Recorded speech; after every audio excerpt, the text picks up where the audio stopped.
like a flying Chuck Norris roundhouse spin kick. What, Marvin? Well, this record shop, video store, whatever, guy had like those band T-shirts. Like he always had Slayer shirts, the Jerky Boys. Nice. And there's one shirt I did not know the name of the band, but I thought it was cool. It was like a Godzilla-looking character with flicking people off. On the back it said "fuck off."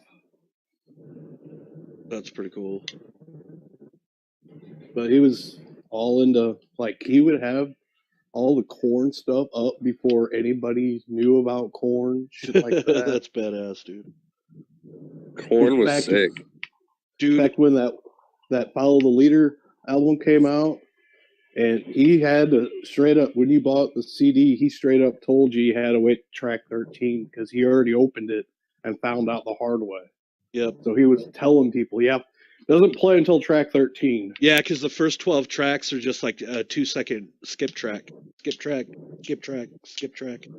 But, people put it in and they just hear a minute or two of silence. That was like back in the day, like in the mid to late 90s, when you got an album from like an industrial band or something, you put it in your CD player and it comes up with 99 tracks. And it wasn't just industrial bands. There were a few other mainstream bands that did that.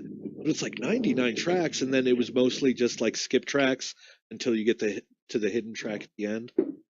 Like Marilyn Manson's "Sweet Dreams" was like track 99. Yeah, that's one of them. That's definitely one of them. Yeah, but there were a few bands that did that back in the day. A pretty stupid gimmick, but whatever. But kind of understood it if it was like a number they wanted. They could do that. Yeah. It's a shame I've never got to see Marilyn Manson or Hurricanrana.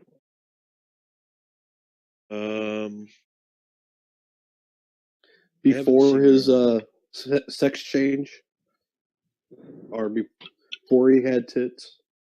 I don't care. I just want to see him throw a fucking Hurricanrana.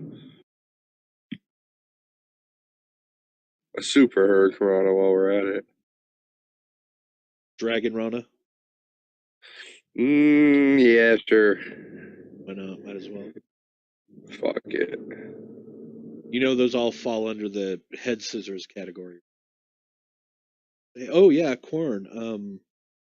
Yeah, dude. For one reason or another, I've seen Korn live 4 times. They were inevitably playing for another band that I wanted to see. Like they were like a band I wanted to see is opening up for Korn. So I was like, well, fuck it, I'll go see. And fucking Korn was awesome live though, dude. I have no complaints. I bet. That was a fucking fun time, dude. Like I seen Slipknot in Pops Theater, which is only like 5,000 people at the most, and it was before they got big, so there was only like maybe 2,000 people at the whole show. It was pretty cool. Awesome. Yeah, I saw Gore and ICP Halloween night. Oh my god, dude! Fucking Gwar is the best band to see live. Period. Gwar and ICP, Jesus Christ! You're not coming out that show unless you're covered in sticky fucking goo, dude. No, they didn't let ICP do the Faygo thing. Oh, then why even go? Well, that's what everybody was saying because the soda, because they had like carpet floors, those little thin carpet floors. That's fucked up, but that makes sense. In fact, they put plastic down where, like, in the mosh pit thing for Gore. They probably should have kept it. Then ICP found that out. They just did their Faygo thing anyway. Yeah, people usually who go to see Gwar, who sit in the first few rows, will take fucking plastic tarps and raincoats and shit. But that's no fun, dude. When I saw Gwar, I had a fucking white, like a regular white T-shirt on. I'm like, cover me in as much blood and cum as you can. Otherwise, I'm not even going to admit to being at a Gwar show. Like, I couldn't get down. I couldn't get down in the pit area, so I had to sit like, kind of like the table area, because the pit area was just packed. Yeah, it's ridiculous. It gets fucking scary. You fucking pussy. Dude, I have been in some fucking scary pits at shows you would never I expect bet. to even have a pit.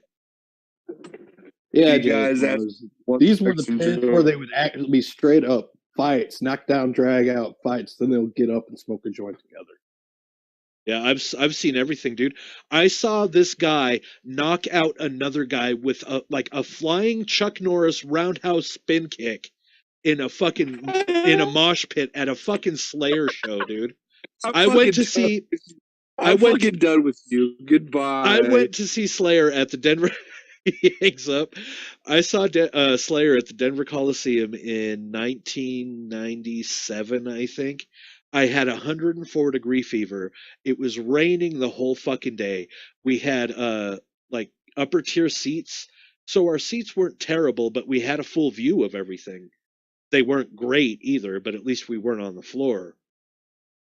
And so anyway, it's like fucking Slayer comes out and they're 2 songs in, and I'm watching all the shit go down in the pit, and I see this little area open up where these 2 guys were kind of like struggling a little bit, and the one guy just steps back and hops up, spins his body around, throws his leg out, and knocks that other dude out cold. I was like, you gotta be kidding. I have a fever. Am I hallucinating this right now? Nope, everybody else saw it. Yeah, Pretty funny. chances are it happened. It's pretty crazy. A lot of fun though. I actually found out a year ago. I actually met Green Day when I was younger. Oh, really? Yeah, before even Dookie was even made. You mean when they were actually good? Yeah, they were like my uncle was big in like the local scene. When they were an actual punk band? Yeah, and he would be like road manager. Pretty much, he was the dude that they called to get booked when they were in the St. Louis area. Oh, okay. Well, they came over to my grandma's house to eat supper, and I happened to be there. I didn't know Damn, who that's they were. cool. I just, young kid eating supper at grandma's house. Grandma's watching me.